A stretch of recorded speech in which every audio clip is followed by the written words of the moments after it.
a dream that one day on the red hills of Georgia, the sons of former slaves and the sons of former slave owners will be able to sit down together at the table of brotherhood. Kind of people should get together.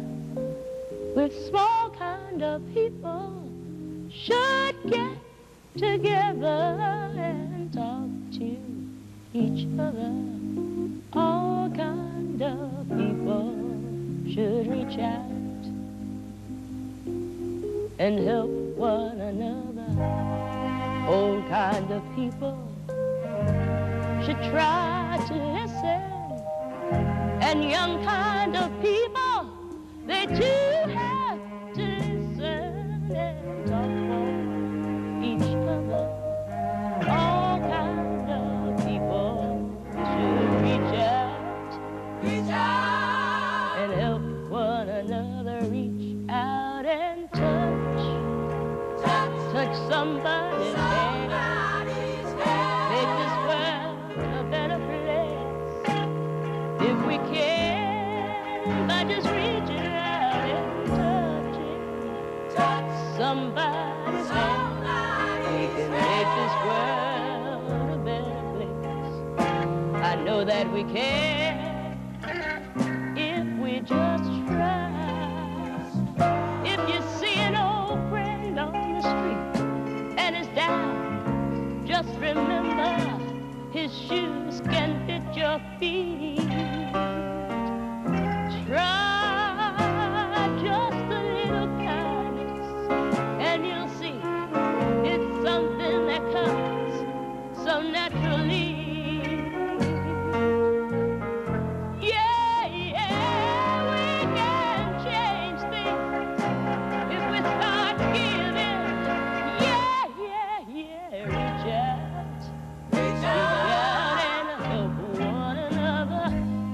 Light kind of people should feel compassion, and dark kind of people, they too should feel compassion and care for each other.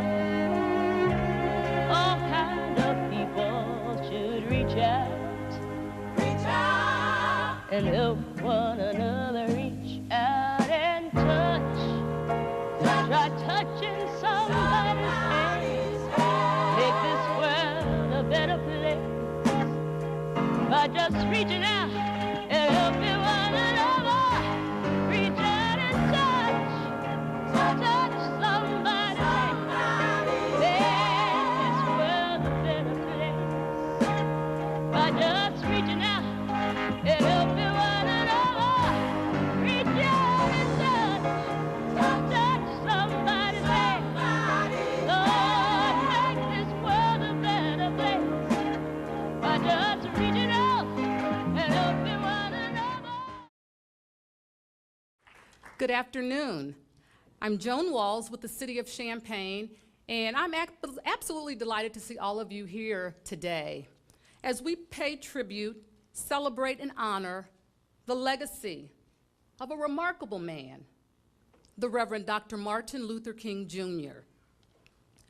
We are also here today to honor and pay tribute to individuals in our community who continue to do great work in the area of human and civil rights and humanitarian efforts.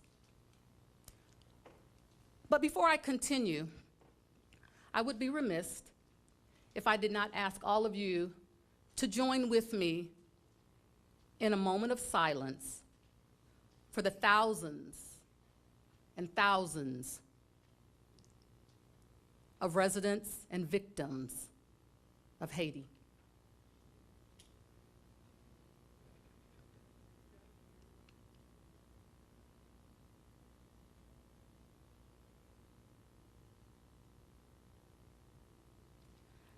Thank you.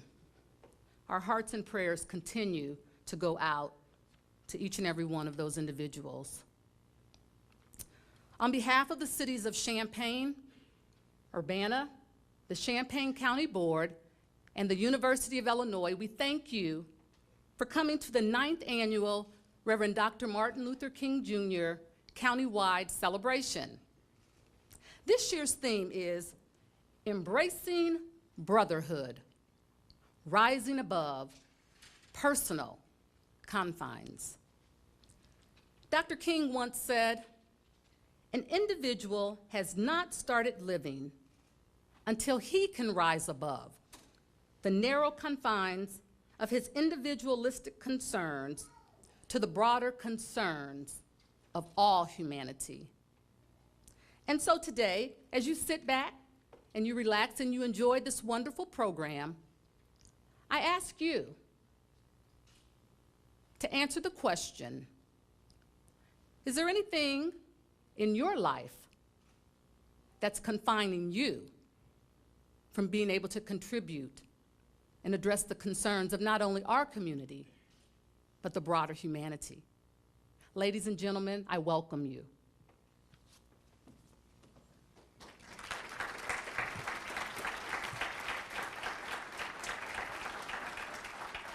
Good evening. My name is Todd Rent, and I am the Human Relations Officer for the City of Urbana.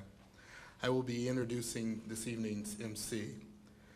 The thrill of live television and the chance to make a difference are two of Jennifer Roscoe's favorite things about working in the news media.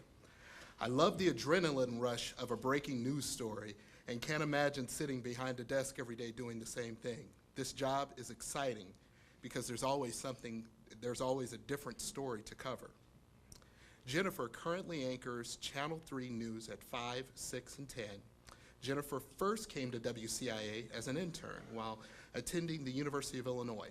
She majored in broadcast journalism and graduated with honors.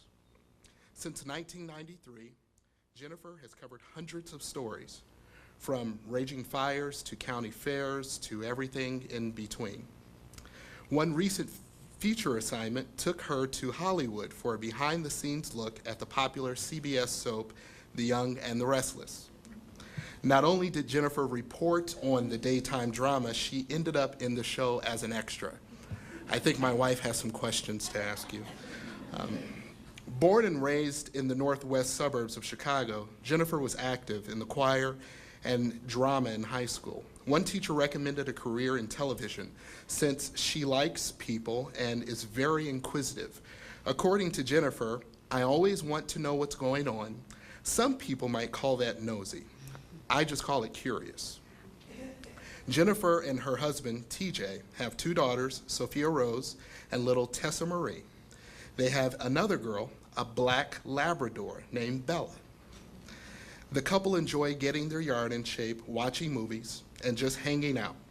Jennifer also likes shopping for bargains and working out her frustrations during kickboxing. Please join me in welcoming tonight's MC, or for this evening's event, Jennifer Roscoe.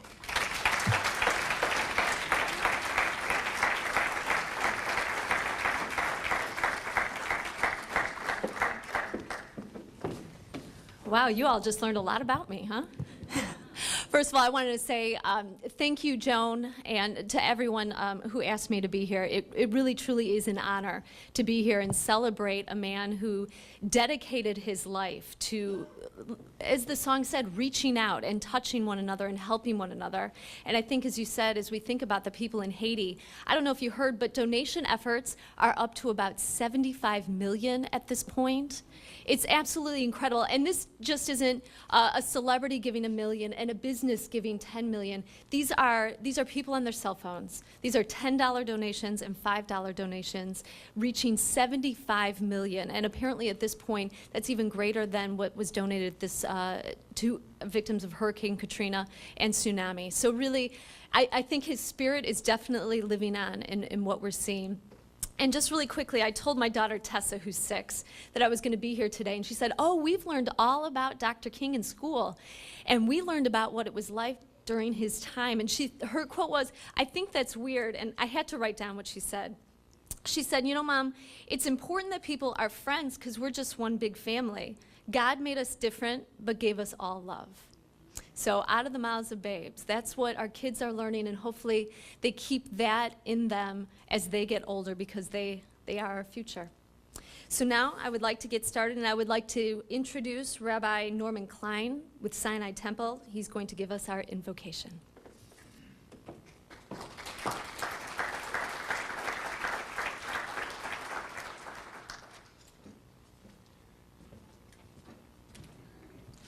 I'm struck each year by how close in proximity the commemoration and celebration of Reverend Dr. Martin Luther King Jr.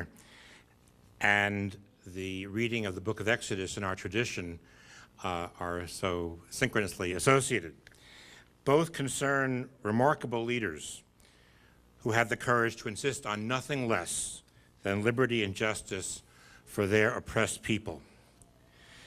Moses and Dr. King lead me to reflect on another great black leader of an earlier time, Harriet Tubman. She was a remarkable woman, a former slave, who escaped and then returned many times to the south of her captivity to assist other men and women to find freedom, often through the Underground Railroad that led to Canada and the north of the United States. Like Moses, she led her people from slavery to freedom.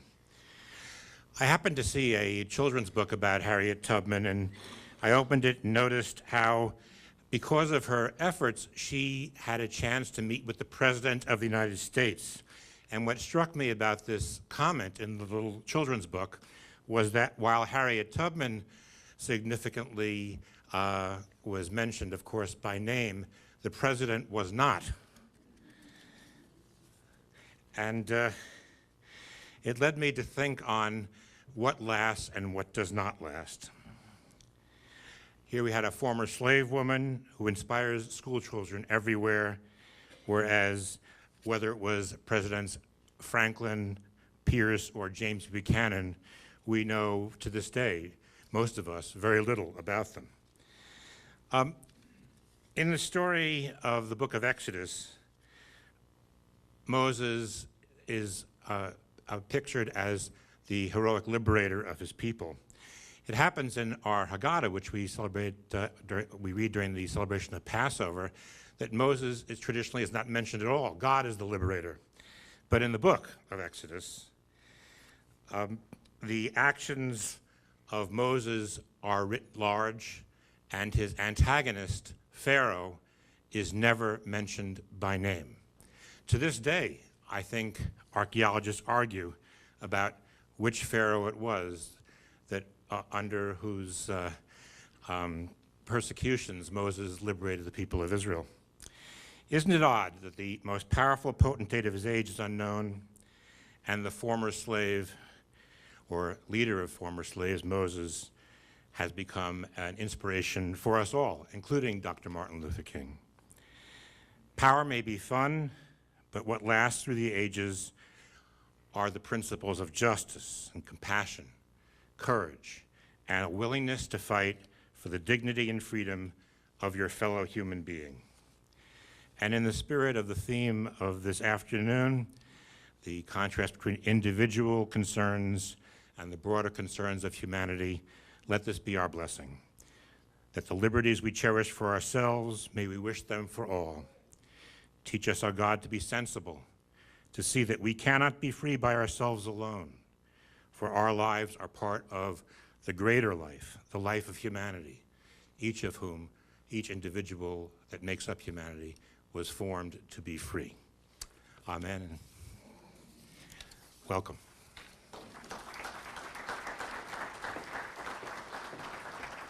Thank you, Rabbi. And now I'd like to introduce the following, and they're going to read the joint proclamation. Champaign Mayor Gerald Schweihart, Urbana Mayor Pro Tem Charlie Smythe, Champaign County Board Chair Pius Weibel, and University of Illinois Interim Chancellor Dr. Robert Easter.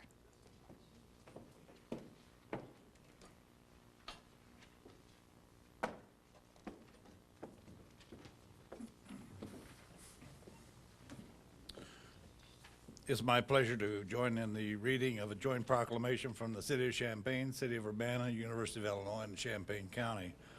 It's a proclamation that starts, whereas Reverend Dr. Martin Luther King Jr. was born in Atlanta, Georgia, attended Morehouse College in Atlanta and Crozer Theological Seminar in Pennsylvania.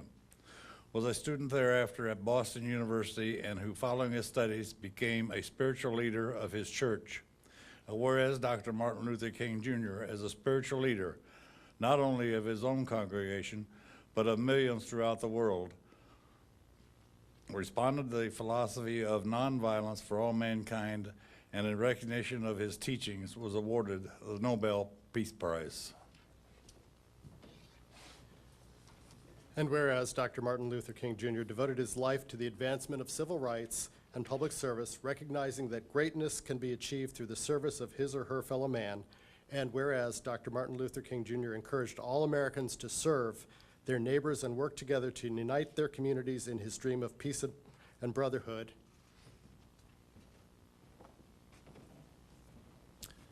Whereas the citizens of Champaign, Urbana, and Champaign County shall honor his legacy each year with a day of remembrance in January that focuses on bringing people of diverse backgrounds together in an effort to break down the barriers that divide our state, nation. And whereas this 9th annual countywide celebration is a collaborative effort to commemorate the life and teaching of Dr. King that aids in promoting intergovernmental cooperation in Champaign County.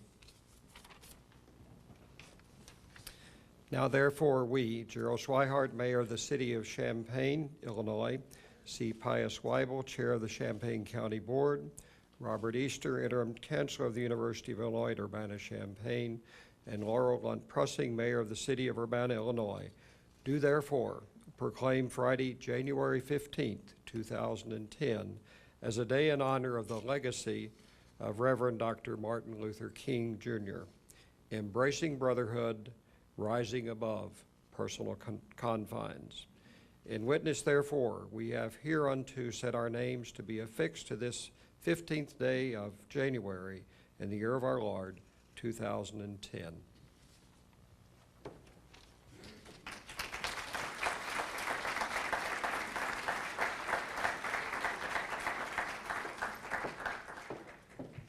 Dr. King's legacy definitely lives on in Champaign County, and there are some very remarkable examples of that, and we're going to give them some awards. So I'd like to call Joan back up to the stage for the recognition of the award recipients. Joan.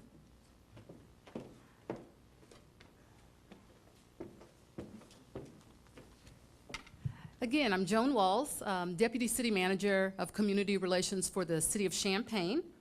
And I also would like to ask Mayor Jerry Schweihart and Mark Aber, who is Chair of the Human Relations Commission, if they would join me as we present our first award.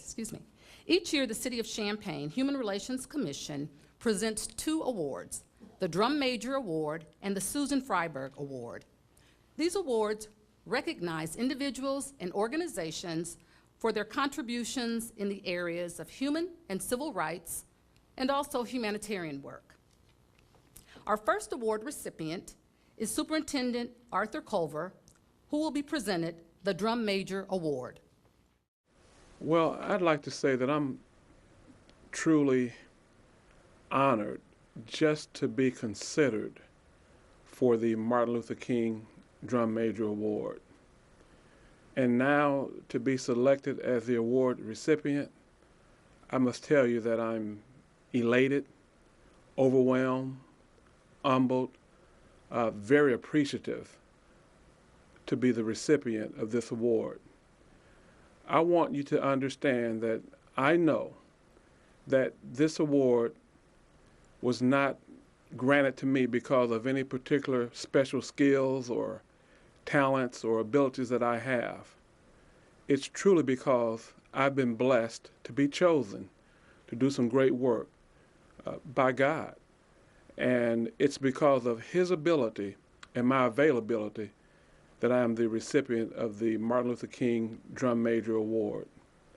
I want you to know also that this award could not have been attained without the work, dedication, commitment, and focus of a lot of people. I'd like to thank our Board of Trustees, our administrative staff, teachers, support staff, parents, students, and community members for the important role that they all played in this process. Also, I want the public to know that even though the consent decree has been lifted, there's a lot of work left to be done. Our focus will not change. The systems, the programs, the people, the policies, and the practices that we put in place to successfully achieve the terms and expectations that are outlined in the consent decree must be maintained because there's a lot of work ahead of us. Again, I want to thank the committee for honoring me with this award, and I will continue to put my best foot forward to provide educational equity and excellence for all students. Thank you very much. Ladies and gentlemen, Superintendent Arthur Culver.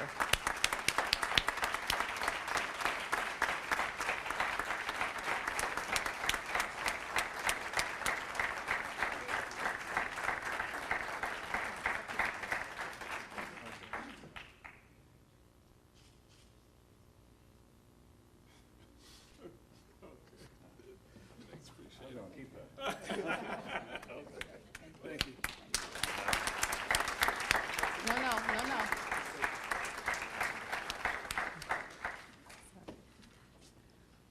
Our next recipient is an organization, the Daily Bread Soup Kitchen, and they will receive the Susan Freiberg Award. As president of the Board of Directors of Daily Bread Soup Kitchen, I am happy to accept this award on behalf of our wonderful volunteers who come from a variety of races and religious affiliations, and who enthusiastically feed sometimes 100 people for lunch. I also want to acknowledge our guests who come and share food and fellowship with us. I would be remiss if I didn't thank New Covenant Fellowship, which has provided a space for us temporarily. When we dream of a permanent place for Daily Bread Soup Kitchen, we must thank the entire Champaign-Urbana community. I am so proud to come from a community which realizes the necessity of feeding hungry and homeless people. We at Daily Bread Soup Kitchen hope that our work contributes to Martin Luther King's dream of the beloved community. Thank you.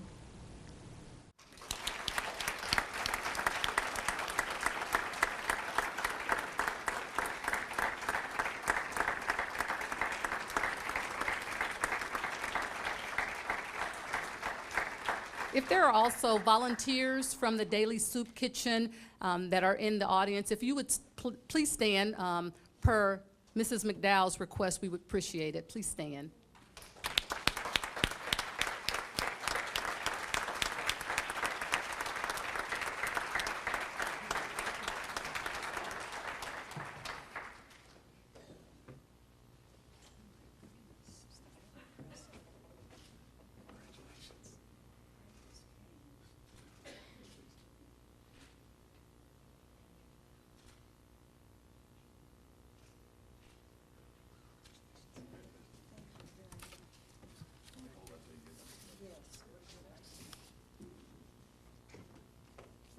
And at this time, I would ask Todd Rent, with the City of Urbana, to present their awards.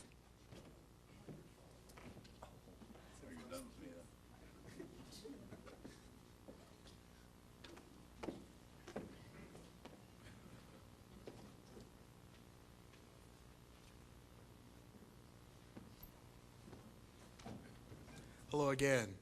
I'd like to ask Mayor Pro Tem Charlie Smythe and Daniel Larson, who is the chairperson of our Human Relations Commission, to please join me on the podium.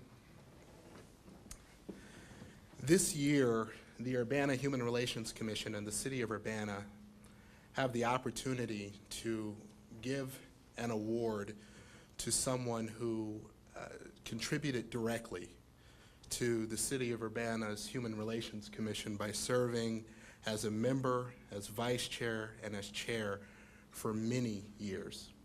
I am honored and proud to say that this individual absolutely embodies everything that we think of when we think of the Martin Luther King Outstanding Achievement Award. And I am pleased to recognize the recipient of that award as Lester Pritchard.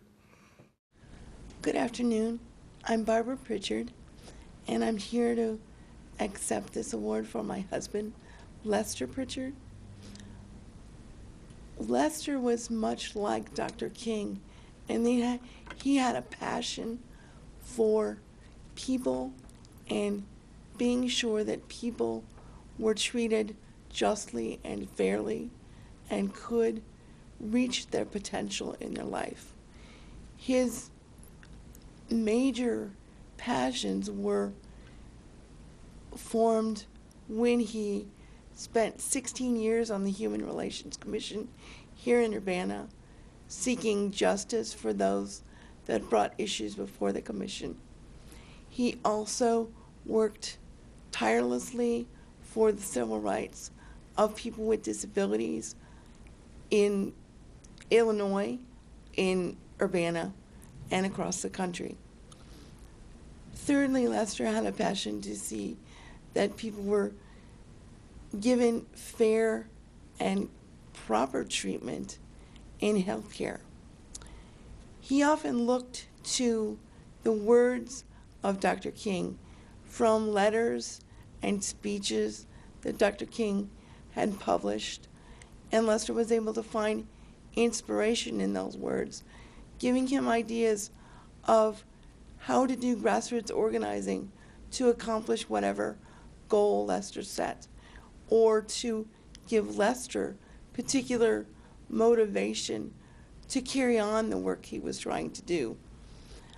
And so today, I know that Lester would have been pleased, proud, and honored to get this award.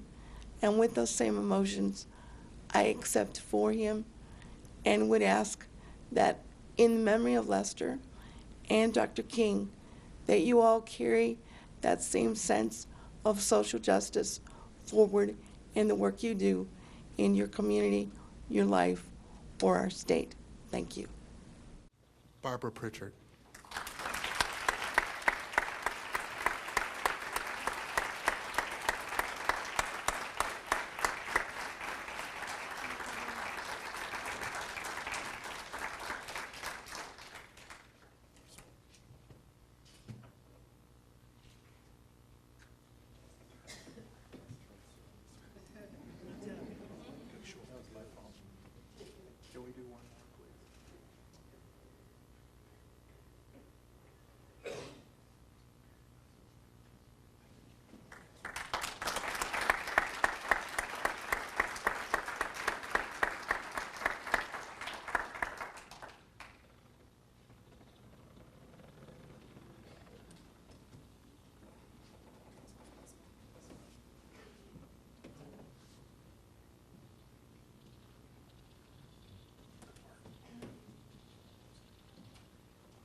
Thank you, Jennifer.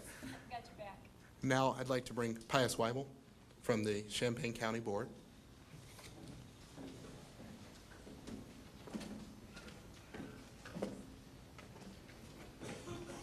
Thank you. The Champaign County Board gives out 2 awards, the Doris Hoskins Prestigious Community Service Award and the James R. Burgess Humanitarian Award. This year's recipient of the Doris Hoskins Prestigious Community Service Award is Edward Bland, Jr. Thank you so much. I'm pleased and yet humbled to accept the Doris Hopkins Community Service Award. Be assured that I accept it recognizing the contribution of those who have received this award before me. Thank each of you who have had a part in selecting me for this award. To me, this award symbolized the value we as individuals and as a group place on community service. My grandmother always said to me, as I am sure yours did to you, if it is worth doing, it is worth doing well. Your coming today confirmed to me that you too embrace that value, that you too, when you do things, do them well.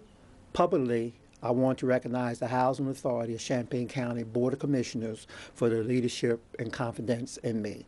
Also, I want to thank the HACC staff and residents for their confidence in my leadership. To be recognized by one's peers is the highest honor in any category. Despite my flippy open, I don't take this award lightly. Thank you very sincerely.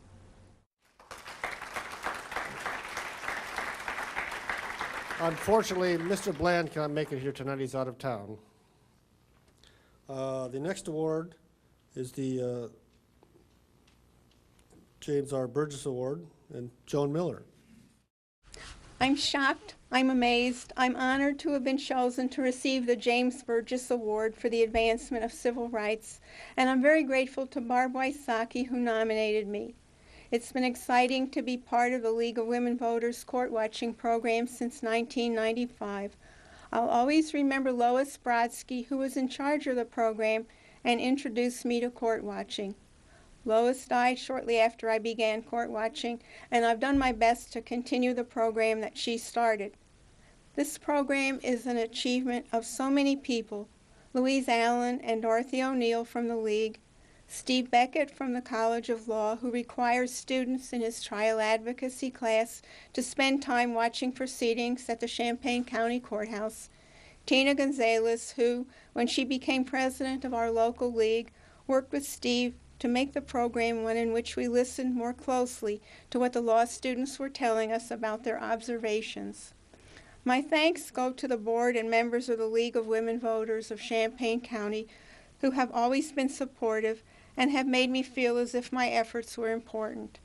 I would also like to thank my friend and fellow court watcher, Shirley Northrop, who has been court watching for more years than I have.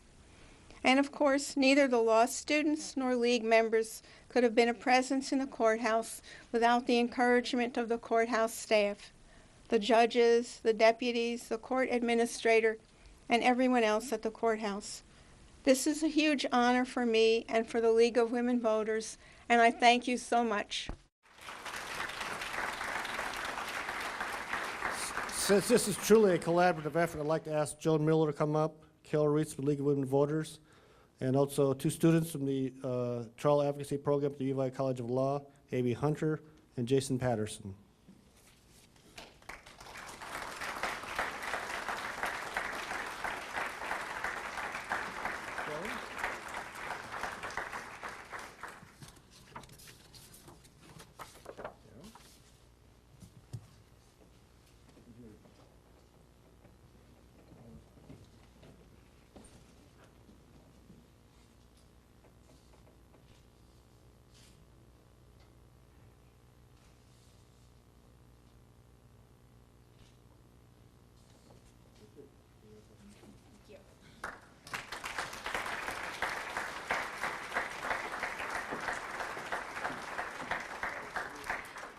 All right, who's ready for some music? Yes, we need some music in here, and you are in for a treat. I would like to introduce Dr. Ali Watts Davis. Let me just tell you a little bit. Since making her New York debut at Carnegie Hall in 1990, this soprano has appeared with many leading symphony orchestras, including those in San Francisco, Pittsburgh, Minnesota, Houston, Dallas, and Milwaukee. Holy cow. She has released 2 musical recordings, one conducting the U of I's Black Chorus, one singing arrangements of Negro spirituals for her solo voice and piano. If that's not enough, she's also an author. She's written 2 books, Talks My Mother Never Had With Me, helping the young female transition to womanhood, and Talks My Mother Never Had With Me, a loving mother's perspective for young women, which targets elementary age girls. I need to get these books. Professor Davis's work as both performing artist and teacher have been recognized at the college, university, and national level. Dr. Ali Watts Davis.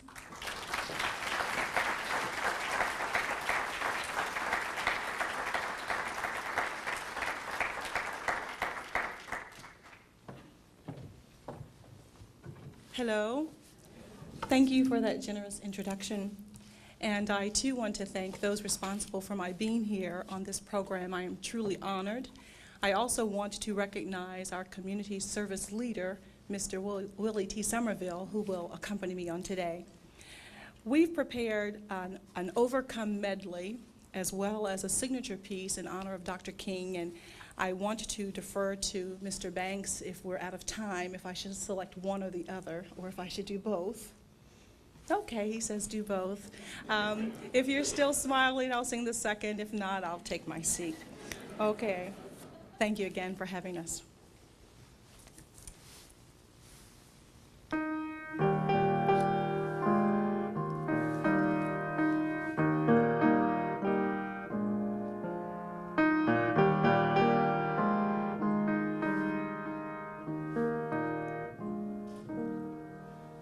The world is one great battlefield with forces all arrayed. If in my heart I do not yield, I'll overcome someday. I'll overcome someday.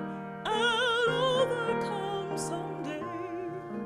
If in my heart I do not yield, I'll overcome someday. Both seen and unseen powers join to drive my soul astray. But with God's word, a sword of mine, I'll overcome someday. I'll overcome someday. I'll overcome someday. But with God's word, a sword of mine, I'll overcome someday. 1,000 snares are set for me and mountains in my way. If Jesus will my leader be, I'll overcome someday. I'll overcome someday. I'll overcome someday. If Jesus will my leader be, I'll overcome someday. By and by, when the morning comes, all the saints of God are gathered home. We will tell the story, how we've overcome. Yes, we'll understand it better by and by. I'll overcome. You'll overcome. We shall overcome someday. Oh, if in our hearts we do not yield, we shall overcome someday.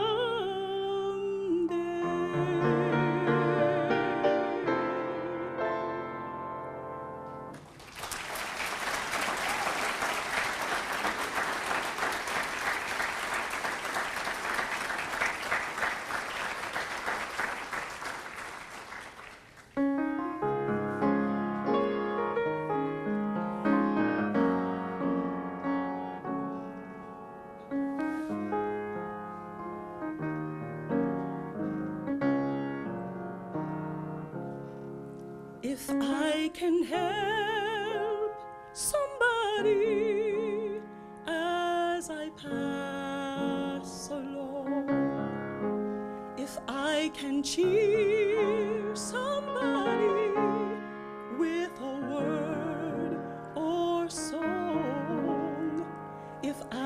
show somebody who is traveling wrong, then my living will not be in vain.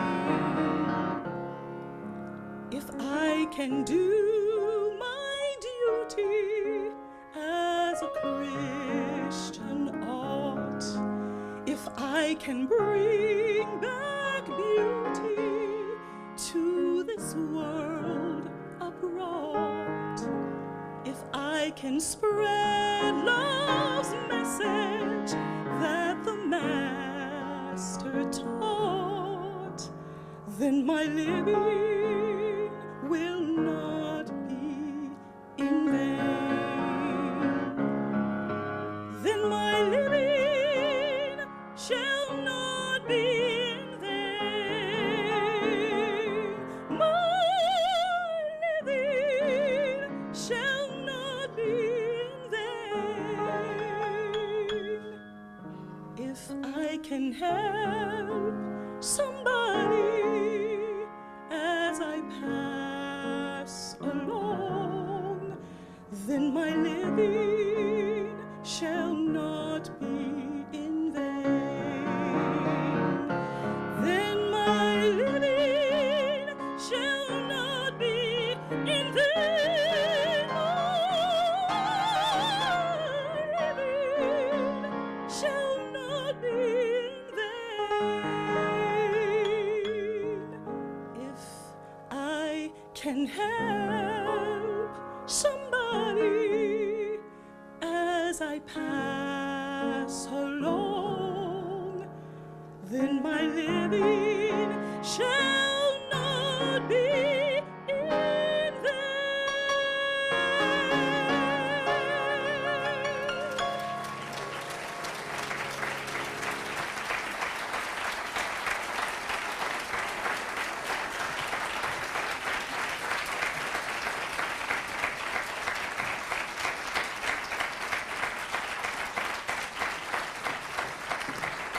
Oh my good, wasn't that incredible? That's why this woman's at Carnegie Hall. And we all heard her for free. Beautiful. And I want that coat. That is a fantastic coat. Okay, now I would like to introduce Ronald, our speaker today, our keynote speaker. I was so entranced with her singing, I couldn't get my stuff together. All right, Ronald Jackson II is going to be speaking. He's a professor and head of the Department of African American Studies at the U of I. He's also a professor of media and cinema studies in the College of Media. Author of 10 books, we've got some overachievers in this room, and dozens of other academic publications, Dr. Ronald L. Jackson II is one of the leading communication and identity scholars in the nation. He's nationally recognized for having developed a model known as the Black Masculine Identity Theory. I'm looking forward to hearing what he has to say. Doctor.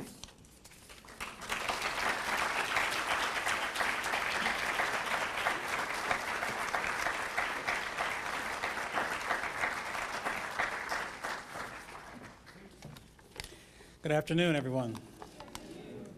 It's a pleasure to be here among you. I don't know how I can follow up such a class act.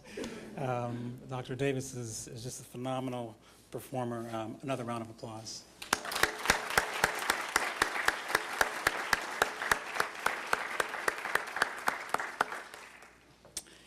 Well, thank you, Jennifer, for that wonderful introduction. And this is such a great opportunity to be here to celebrate Dr. Martin Luther King Jr.'s legacy.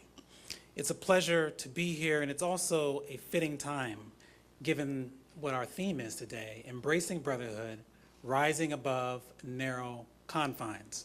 This week, we've already heard that Haiti has had a devastating crisis, they've been confronted. The earthquake initially was estimated to have a death toll of about 100,000. The American Red Cross has now suggested that it's more accurate to say about 50,000.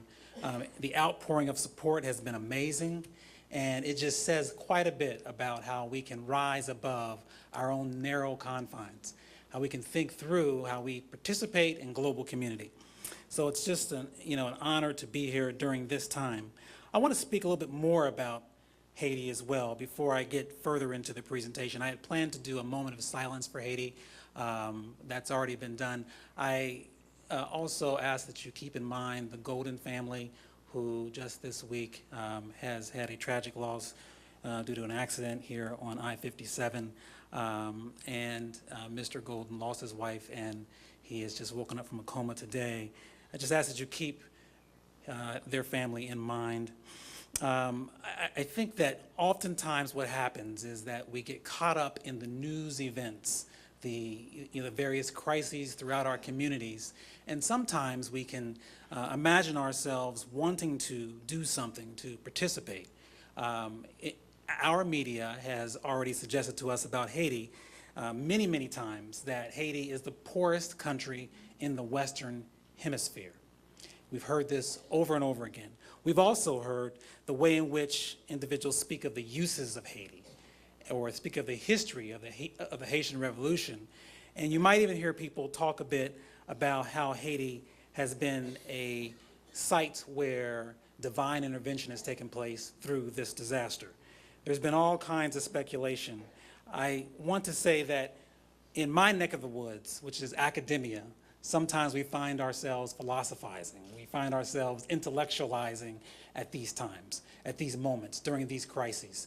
And we find ourselves doing this in part because we can't help ourselves, but we find ourselves doing this and sometimes not thinking further about how we can meet the material ends. It's been exciting to hear from my colleagues at the university and throughout the community that individuals are putting aside some of those intellectual arguments for now as they seek to participate within the relief efforts.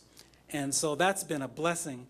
I do want to say there's a place for that kind of intellectualizing, but this is not the time to talk about what the word refugee means in Haiti. It's a time to meet the material needs. I want to address this theme. Dr. Martin Luther King said, as we saw in quotation marks there, an individual has not started living until he can rise above the narrow confines of his individualistic concerns to the broader concerns of all humanity. I come to you today with a speech I've entitled, A Message to Our Children. And as a public speaking professor, I can say to you that I oftentimes teach my students that they should stay within the time limits. I've been told I have 15 minutes. And so I will practice the 3 B's, to be brief, to be insightful, and to be seated. But I do want to say this, that I don't want to rush, because I've also been told that you never want to purchase anything from a man out of breath, all right? So I do want to make it plain. But this event, Embracing Brotherhood, this whole theme brings to mind what the term community really means, what community connectedness is all about. In Latin, the word communitas is comprised of 2 words, cum, meaning with or together, and munis, which means to give. In other words, community refers to giving together, caring together, loving together, respecting one another together. And so I think that during this time where we witness many, many crises, it's important to come together, but it's not just in the crises. It's throughout the year that we come together. When we have programs like the Daily Soup Kitchen, that's important for us to participate all year round. My daughter, who rides to school with me in the morning, said to me just the other day, she said, Daddy, you know, we have all these conversations about politics and religion and so forth. And when I grow up, I'm going to write a book called Conversations with My Father. And then I knew, wow, she's paying attention. You can't write a book unless you're paying attention. But I do want to say that, that it is nice to know that we can send a message to our children, not just in our own confines of our homes. And so I've titled this message, this speech, A Message to Our Children, because it's not just my child, it's our children. And we all have a message we must give to our communities and to our children around us. Right? And so I want to spend some time talking about this a bit more.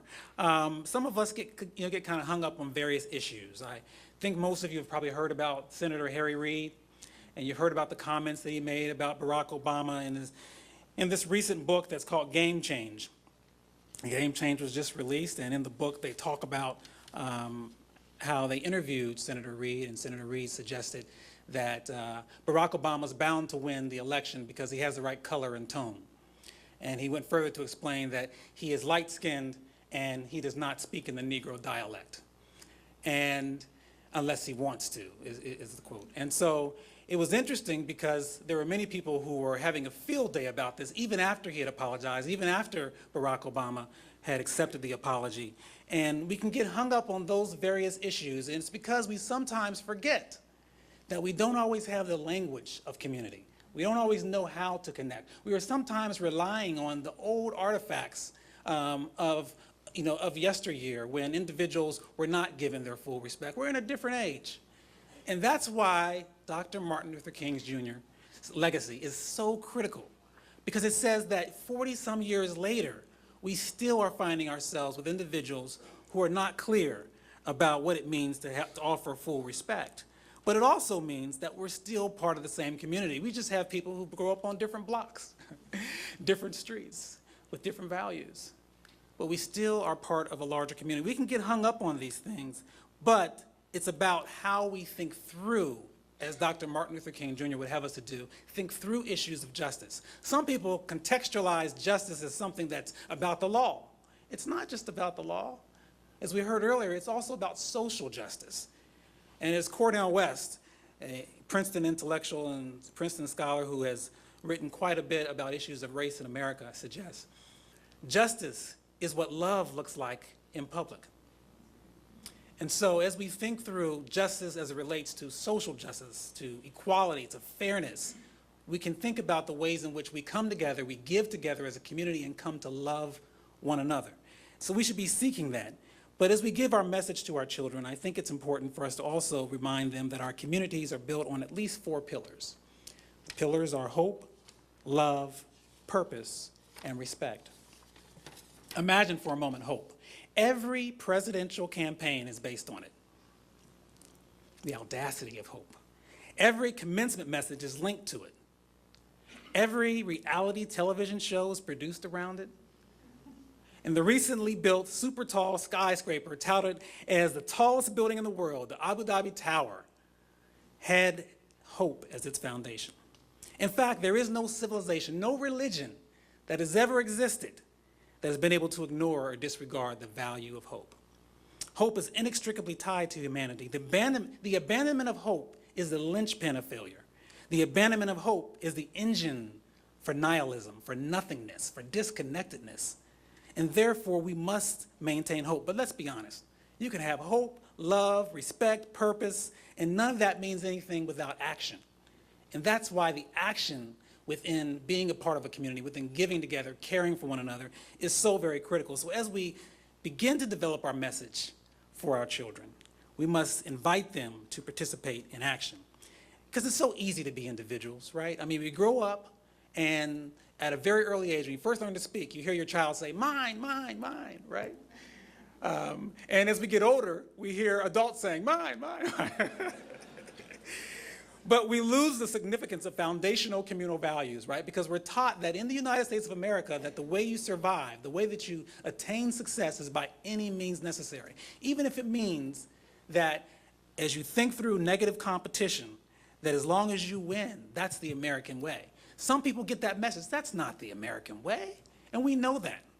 And so love, hope, justice, faith, peace, forgiveness, purpose, are all foundational principal values. But they are also the building blocks for families, for our homes, for our churches, for our schools, and for our businesses.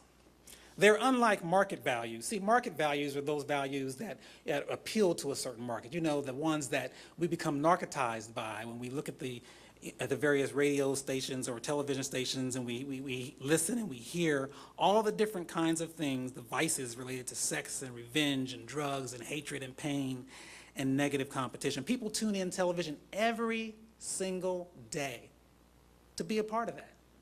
They're excited by it. They're entertained by it. But that promotes a gap between individual and community. It promotes a sense of non-empathy. It promotes, quite honestly, us being anesthetized, almost like an anesthesia. It makes us numb from the sense of community, from the lack of community. So I want us to begin to demand differently from our children. Demand that they are not insulated from altruism. Demand that they begin to recognize that success is about putting aside self. It's about not being self-centered. I think Frantz Fanon put his finger on it. Frantz Fanon is a scholar who has written a book called Black Skin, White Masks, and in that book he says there are three fundamental questions we must ask ourselves. Who are we? Are we who we say we are? And are we all we ought to be? In Champaign County, who are we? Are we who we say we are? And are we all we ought to be as a community? In America, who are we? Are we who we say we are? And are we all we ought to be?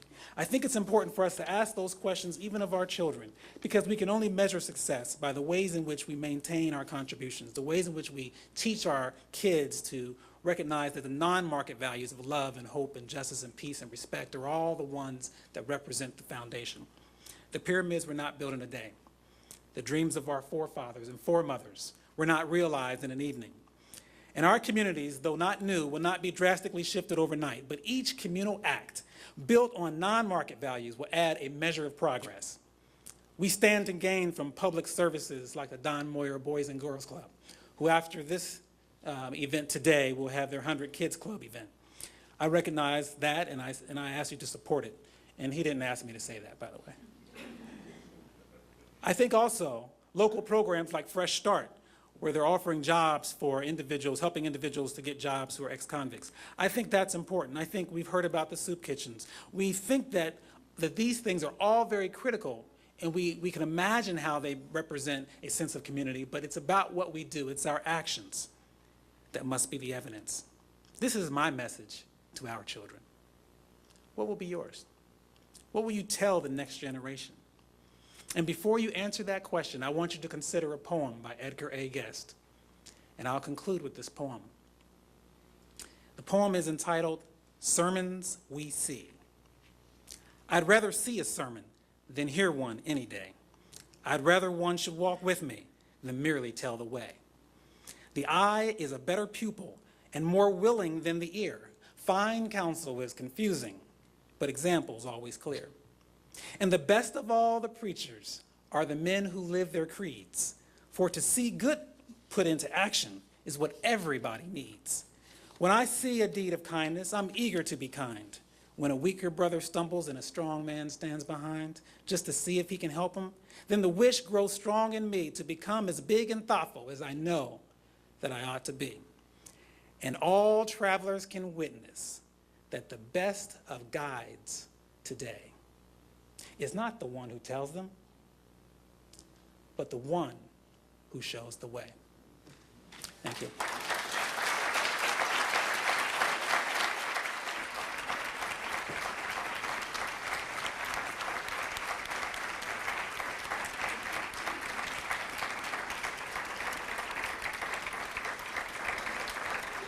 Thank you so much, Dr. Jackson. You know, I've never been able to be at this event because I'm always working, so I'm always willing to come back because this has been great. You have inspired me, and I think inspired everyone in this room to leave here and think, what can I do for my community? That it's not just about us, it's about the community. And my husband is actually the president of the board over at the Boys and Girls Club, Tony Tomaso.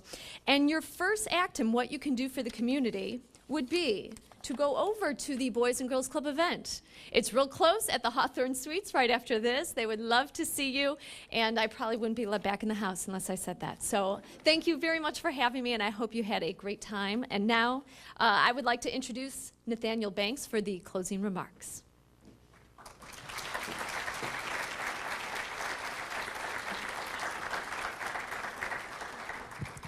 Thank you. Please help me in saying thank you again to Jennifer Roscoe for a beautiful job that she did.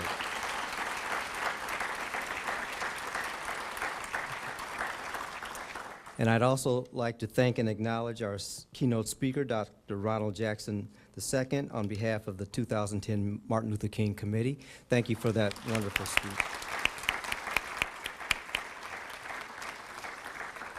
And if you would, just give it a round of applause for all of our guests and our award winners, too.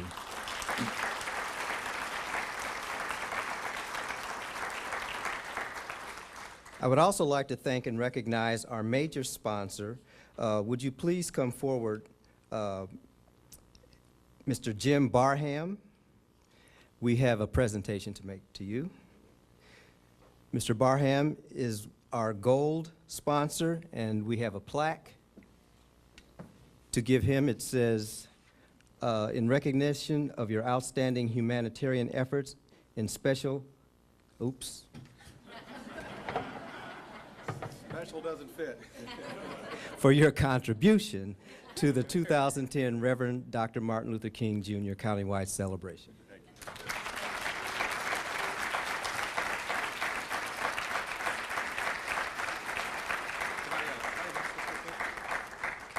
Real quick, in your booklet, there's this advertisement for to celebrate Martin Luther King and to celebrate Black History Month.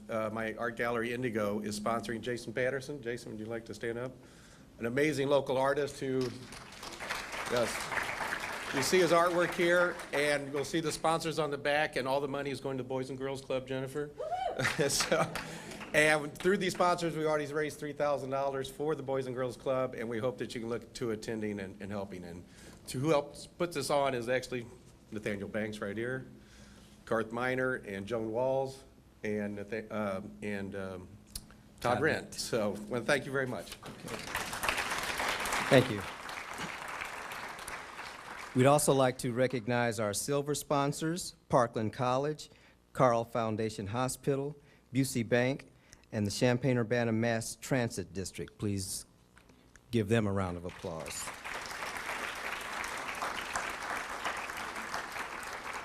And finally, our bronze sponsor, First Federal Savings Bank of Champaign-Urbana and the Mental Health Center of Champaign County and Urbana School District 116. So give them a round of applause.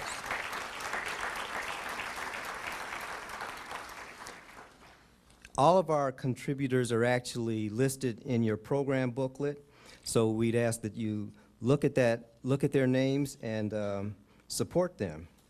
I'd also like to thank and recognize our 2010 Martin Luther King Planning Committee. Would the members of that committee please stand at this time and be recognized?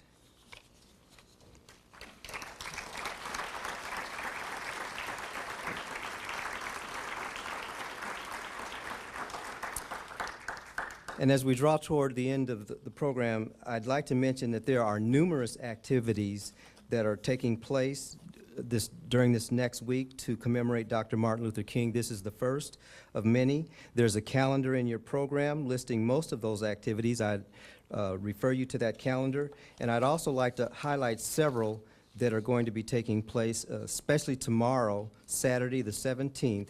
There will be a film screening called Against All the Odds, a film about the struggles and triumphs of the East St. Louis community. That will be at 4:00 p.m. at the Spurlock Museum. The reason I'm holding this up is because there are flyers actually on the table in the back, so feel free to pick one of those up. And also on Monday, January the 18th, the day of the holiday, the Martin Luther King Advocacy for Justice prayer breakfast is going on, and the reason I'm mentioning that is because that was inadvertently left out of the program.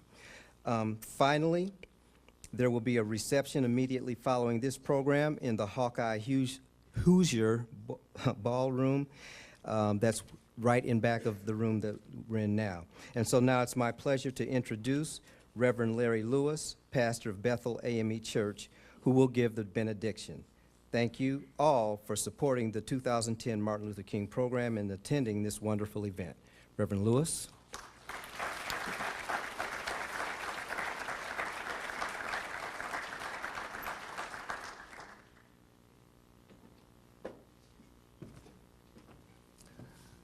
Let us all bow our heads in reverence to God. I sought my God, and my God I could not see, for my God is a spirit and was invisible to me. I sought my soul, and my soul eluded me. But when I sought my brother, I found my God, my soul, my brother, and my sister, all in me. God spoke unto Moses, and Moses spoke unto Aaron, and Aaron spoke unto the people, and said, May the Lord bless you and keep you. May the Lord make his face to shine upon you and be gracious unto you. May the Lord lengthen the days of your life. And may the Lord open up the windows of heaven and pour you out spiritual, physical, as well as material blessings that you may not be able to receive them. In the name of Jesus, amen.